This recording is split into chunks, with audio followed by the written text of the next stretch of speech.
Here's Branson.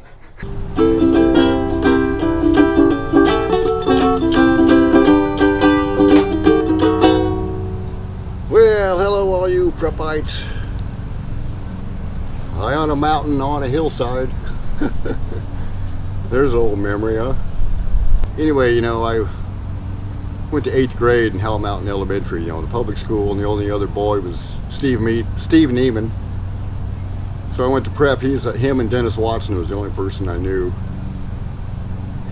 Anyway, I remember the first day of school going over to the auto mechanics class. We had to walk across campus, and up ahead of me a little ways was this guy. He was wearing Hitler combat boots. I was wondering, who in the world is this kid? This blonde-haired Hitler guy. Of course, turned out to be a real nice guy, Melvin Jeweler. You all know Melvin, but it just struck me so funny. And that I remember that all these years. I don't know why. Then I think about the first class we had inside prep. I get in to sit down, and there's some kid up at the blackboard. I think he's from Foothill School, and he's like drawing these pictures, these weird faces and stuff. It looked like he worked for Mad Magazine, drawing all these weird faces and stuff. It turned out to be Kent George, of course.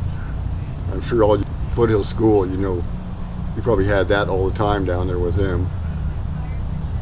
It was so funny with Kent, he'd sit in the back of the class and he'd be making these sarcastic comments all the time, just to crack me up. You could just barely hear him, and no, the teacher couldn't hear him, but it was so funny.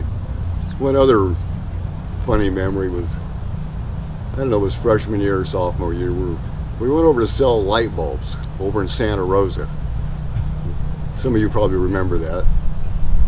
Pretty uneventful, except got back in the car. I was sitting in the front seat in the middle, and Nancy Roderick was sitting by the door, and she had this really cute little purse that looked like a treasure chest. And I thought that was pretty cool, so I said, "Nancy, I really like your chest." Of course, I got red and everybody laughed. It was, it's one of those memories you never forget or get, live down. One time we were going to go bowling and had to go to Vallejo. Everything was busy in Napa one Saturday night. Remember those tracks across the highway there at an angle? About 3 or 4 sets of tracks. It was night and there was a train there, but just sitting there. And I was in the back seat of Tom Quinn's car. You remember his Nova. And just as we crossed the tracks, I looked over at the train. I could see its headlights. And that train was moving real slow. And I turned around this way and looked behind me, and the train was moving. We missed that train by seconds. And somebody was watching out for somebody that day, because I looked over, I think it was Savino in the back seat on the other side. We just looked at each other and didn't say a thing. I don't think Tom or whoever else was in the front seat knew anything. Really makes you stop and think. And other memories, of course, I remember, with Tom and Wendell and Kent, we did our Jack Armstrong Bula Bula.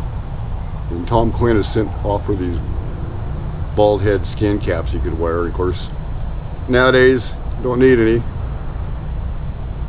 Anyway, that was always a lot of fun. Sure sad to hear about Tom last year. Really nice of Dave to stop by this week. I get to see Rod every once in a while. And one other thing I remember is our gym shorts. If they were any shorter, they'd be just called a G-string or whatever. But it's just so funny that everybody's got shorts now down to their knees and stuff, and it almost looks funny because what we used to wear. But man, there was one other, probably my most memorable thing I'll never forget.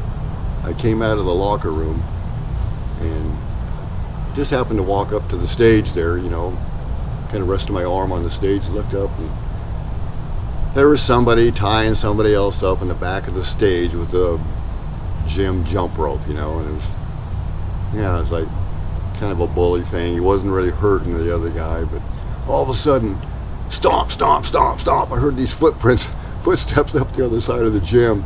and it was Ron Torkelson. He went up there and untied the guy real quick and told the other guy, "You ought to be ashamed of yourself." And really, it was quite a stand-up memory. Anyway, thanks Ron for that. That was really good. Of course, there's so many memories, but you know, every once in a while something happens and it makes you think of Gary Brindle or Mr. Connect or some of the other teachers. Or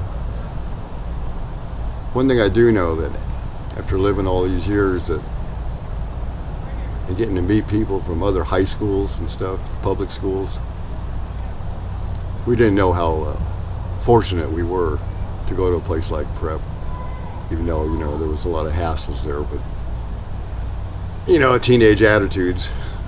But other than that, it was a lot of memories and a good place to go to school. Anyway, I hope you all have fun with it this weekend, and I got to see those pictures that I think Ron posted last year, a little get together, and I feel sorry for all you people that look so old. You don't stay young looking like me and Dave. Anyway, see y'all later.